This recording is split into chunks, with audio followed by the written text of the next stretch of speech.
Really quickly, I want to give you these few tips that I take into consideration every time I'm looking for a new product. What you should try and do is find products that have a unique selling point or have a unique product proposition.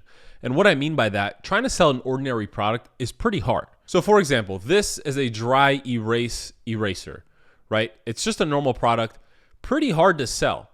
It doesn't have anything unique about it. All it does is solve a purpose. Now here is a fishing hook. Let's see if it'll focus. There you go. Here is a fishing hook, right? Just an ordinary fishing hook. It could have some unique selling points like, hey, it's really, really sharp. It's made of a unique material, but still probably going to be harder to make ads around. Now I'm going to give you a little backstory on my fishing line story. So here we have ordinary fishing line. This is what I try to sell. I try to sell fishing line in a blue color, in a yellow color, and a red color.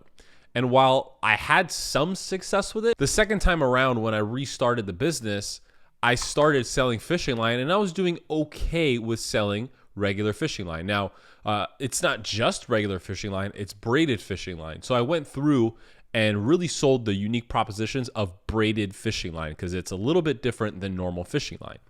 But now where I took it to the next level was I found colors like this. So here we have this moss camo, right? It changes colors, not typical fishing line, right? A little bit different. And then you have this blue camo that the same thing, right? It's very appealing to the eye. So there's just some unique selling propositions about, hey, this camo line, the fish can't see it because it changes colors. So it has unique propositions of color, has unique propositions of stealth. It's braided line, so it has all the benefits of braided line, that it's stronger, it lasts longer, it's coated with a polyethylene coating, it'll last forever. So there's a lot more product features in the camo lines as opposed to the regular line, which made me sell so much more of this camo stuff. Like, this is still our best seller today because the ads all have a unique selling proposition. Now, take a knife, for example, right? You could sell just an ordinary knife, right? This is just a plain fillet knife, nothing too unique about it. Like the grip, you can see it has kind of a cool grip if it'll focus. All right, there we go.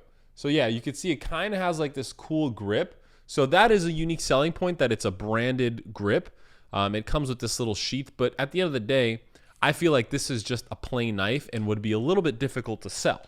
Now, when you're talking about this big bad boy, right, you open this thing up, and this is probably different than any knife you've ever seen, right? It's got this huge, broad build, right? I've personally never used or ever seen a knife like this being used before. So there's a unique proposition, right? You can talk about how wide it is, how sharp it is, how many different features. You can use it to hack stuff. You can use it to fillet stuff. You can use it to chop stuff.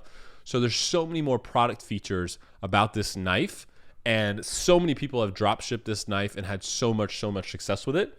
So that's really what I want to hone on, is if you can find unique product features to sell, you'll be so much better off. Now, another pro tip when thinking about products to sell is buy something called a replenishable product. So what is a replenishable product? Let me read you the definition. A product that requires you to purchase on a recurring basis to support anticipated need. So what does that mean? For example, another reason fishing line has done so well is it's a replenishable product, right? People put it on their fishing reels, they'll use it for a month, 2 months, 3 months, and then they'll need to replace it because that's just the nature of fishing line, right? It breaks off.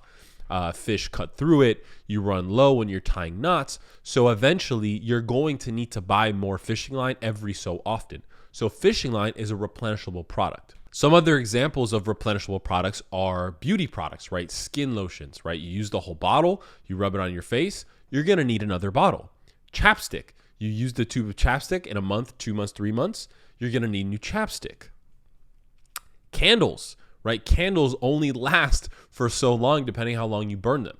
So these are all products that are replenishable that you should try thinking of, hey, in my niche, what could I sell that people will always need?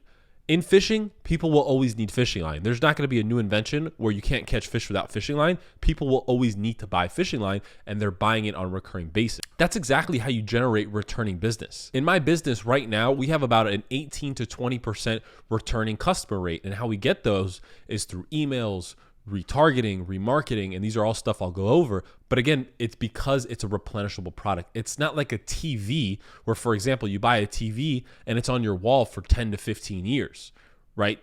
Fishing line, you need to purchase often. Body lotions, candles, chapstick. Customers need to purchase these things pretty often, which makes you, the business owner, obtain a very profitable business. So just to recap, find products that have unique selling features, unique product propositions, and find things that are replenishable. Now, these aren't for sure's. Your products don't for sure have to do this, but it definitely helps push you in the right direction. I know it's helped me sell a lot, so I know it's going to help you. So just a quick little tip on in the next section.